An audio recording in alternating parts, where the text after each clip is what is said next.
Hallo, ek is Ronel Besuidenhout en dit is 'n groot voorreg om jou te kan groet hier uit die Suid-Kaap. Junie maand se dagstukreeks is bykans hier.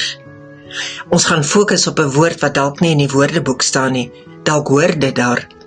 Veerkragtig ken ons baie goed. Dis die vermoë om op te staan nadat dinge met jou sleg gegaan het. Geeskragtig is dalk die woord waarop ons moet fokus. Dis die woord wat vir ons leer hoe om uit die krag van die Gees te leef en nie uit ons eie krag nie. Die Pinkstertydperk in die kerk is nou verby. Nou is ons in die sogenaamde gewone tyd of koninkrykstyd. Dit beteken die krag van die Gees is bedoel vir ons elke dag se gewone lewe. Maar hoe werk dit? Hoe gee jy jouself oor aan die Gees?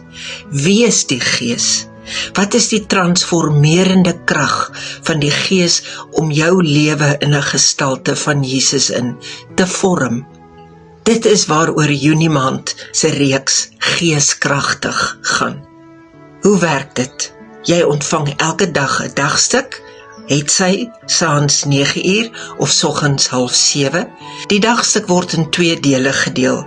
Daar is 'n gedeelte vir mense wat haastig is en dit is net 'n vinnige nadenke. Daardie gedeelte word ook opgeneem sodat mense dit selfs in hulle motor kan luister. Dit is op alle platforms beskikbaar, juis sodat mense dit dalk op een slag kan luister. Maar daar is ook 'n dieper gedeelte vir selfstudie, vir daardie mense met die begeerte om teksverse met mekaar te vergelyk oor die onderwerp. En dit gee ek ook vir jou, met 'n baie diep nadenkende vraag wat jou dag dalk besig kan hou. So daar's vir haastiges en vir dieperes iets wat jy kan lees.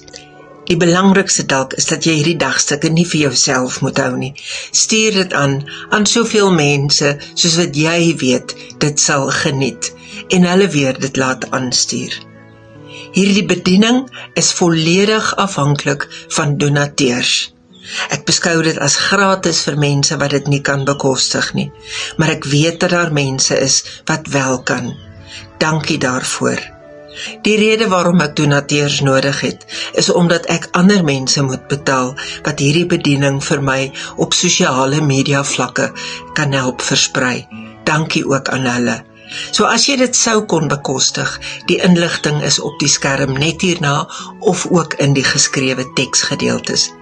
Ek hoop dat Geeskragtig Junie maand se woord vir jou gaan wees, dat dit 'n woord is wat deel van jou woordeskat gaan wees.